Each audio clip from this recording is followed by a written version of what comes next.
সরকারের প্রধান অগ্রাধিকার। সারা দেশে জুয়া এবং মাদকের বিস্তারকেও বর্তমান সরকার আইন শৃঙ্খলা অবনতির অন্যতম কারণ বলে চিহ্নিত করেছে। সুতরাং জুয়া এবং মাদক নিয়ন্ত্রণে আইন শৃঙ্খলা বাহিনী সব রকমের কঠোর পদক্ষেপ গ্রহণ করছে। জনজীবনে শান্তি ও নিরাপত্তা নিশ্চিত করতে সরকার সর্বোচ্চ উদ্যোগ গ্রহণ করছে।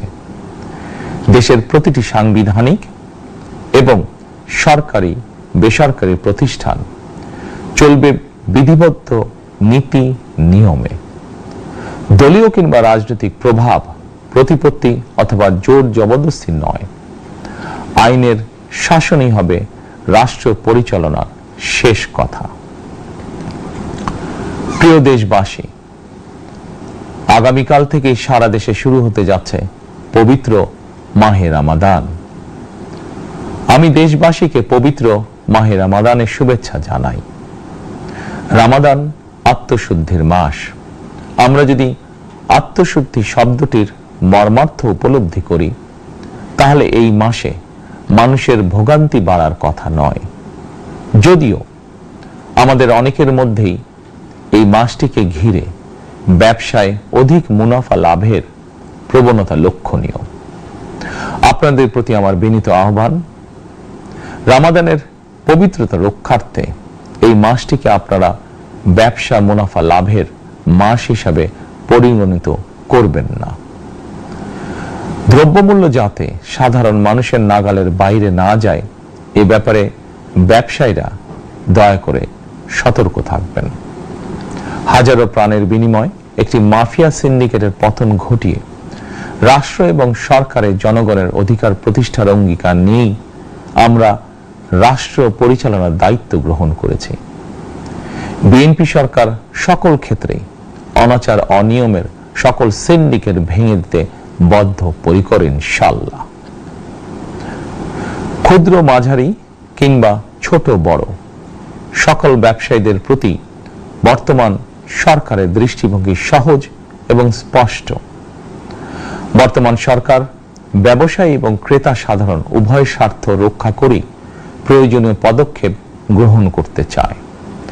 সুতরাং সরকারের পক্ষ থেকে কি ধরনের উদ্যোগ গ্রহণ করলে বাজার পরিস্থিতি নিয়ন্ত্রণে থাকবে কিংবা ক্রেতা বিক্রেতা উভয়েরই স্বার্থ রক্ষা হবে, এ ব্যাপারে আপনাদের যে কোনো ধরনের পরামর্শ কিংবা অভিযোগ শুনতে সরকার প্রস্তুত। ক্রেতা বিক্রেতা গ্রহীতা এই সরকার সকলেরই সরকার। এই সরকার আপনাদেরই সরকার। আপনারাই ভোটের মাধ্যমে এই সরকারকে রাষ্ট্র পরিচালনার দায়িত্ব দিয়েছেন। আপনারাই এই সরকারের শক্তি।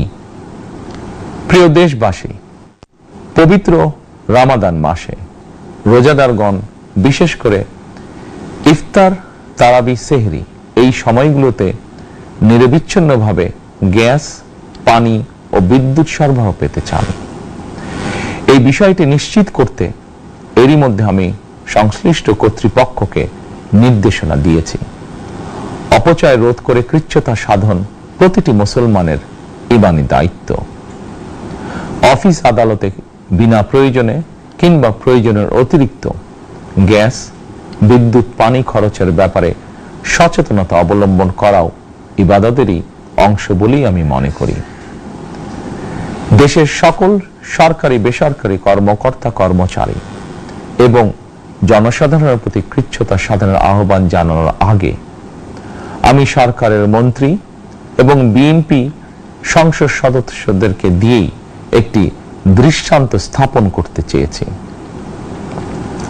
বিএনপির সংসদীয় দলের প্রথম সভাতেই আমরা সিদ্ধান্ত নিয়েছি, বিএনপি থেকে নির্বাচিত কোনো সংসদ সদস্য সরকারি সুবিধা নিয়ে ট্যাক্স ফ্রি গাড়ি আমদানি করবেন না এবং প্লট সুবিধাও নেবেন না। আমি আপনাদের সামনে বলেছিলাম, রাষ্ট্র পরিচালনার সুযোগ পেলে বিএনপি সরকার মহানবীর ন্যায়পরায়ণতার আদর্শ অনুসরণ করবে। আমি মনে করি বিএনপির সংসদীয় দলের এই সিদ্ধান্ত ন্যায়পরায়ণতার আদর্শেরই একটি অন্যতম প্রতিফলন। প্রিয় দেশবাসী, বিভাগীয় শহরগুলিতে বিশেষ করে রাজধানী ঢাকায় যানজট অত্যন্ত নিয়ন্ত্রণহীন। হাটে মাঠে ঘাটে, অফিস আদালতে জনগণের ভোগান্তির শেষ নেই। জনজীবনের নানা ক্ষেত্রে জনদুর্ভোগ লাঘব করা না গেলে জনমনে স্বস্তিও ফিরবে না। রাজধানীতে জনসংখ্যার চাপ কমাতে বিকল্প ব্যবস্থা গ্রহণ করা জরুরি হয়ে পড়েছে।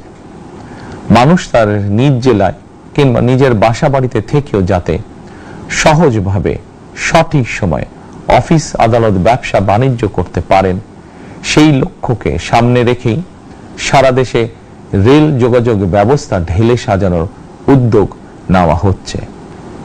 এই পরিকল্পনার অংশ হিসাবে প্রথমেই রেল, নৌ, সড়ক এবং সেতু মন্ত্রণালয়ের কার্যক্রম পুনর্বিন্যাস ও সমন্বয় করা হচ্ছে।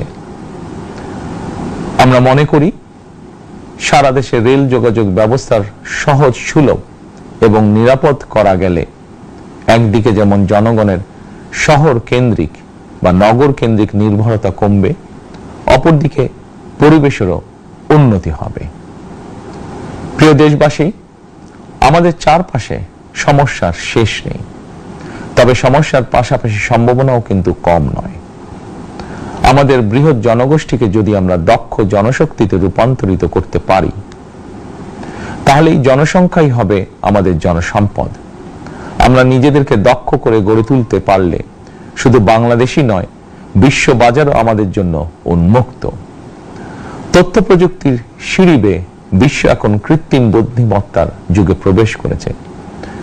প্রযুক্তির এই প্রতিযোগিতামূলক বিশ্বে সম্মান এবং স্বচ্ছতার সঙ্গে টিকে থাকতে হলে আমাদেরকে কোনো না কোনো একটি বিষয় বা কাজে পারদর্শী হতে হবে।